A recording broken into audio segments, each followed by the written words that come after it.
आज सगळे खाजगी क्लासेसला चालवायला दिले त्यांनी, मग त्याच्यामध्ये हिस्सेदारी करायची त्या उत्पन्नातून, अतिशय वाईट प्रकार आहे.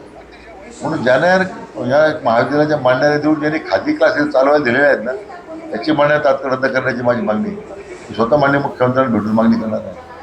आणि खाजगी कोचिंग क्लास म्हणून 2-2, 3-3 लाख रुपये फी देऊन तुम्ही अशी लूट करता मुलांची. मुळात आता राज्य सरकारने पुढाकार घेऊन त्या नीटच्या बद्दलच पुन्हा एकदा नीटवर विचार केला पाहिजे. गुणवत्ता आता कमी होत चाललेली ना, मग हे जे गैरप्रकार का वाढत चालले. अनेक वेळा जे होतपूर्व विद्यार्थी आहेत त्यांना सुद्धा संधी मिळत नाही, कारण त्यांच्या वडिलांकडे 2 लाख रुपये द्यायला फी नाही ना. कोचिंग क्लासचा एक स्टेटस सिम्बॉल झालेला आहे. मग आम्ही एवढा खर्च महाविद्यालय अनुदानावर खर्च करतो, अनुदान विद्यालयावर खर्च करतो, मग या शिक्षकांची काय जबाबदारी आहे. अनुदानीचं एवढं प्रचंड आम्ही 6वा वेतन 7वं वेतन लावा आमची मागणी आहे. ओल्ड पेन्शन स्कीम लावा म्हणून मागणी करतो आम्ही.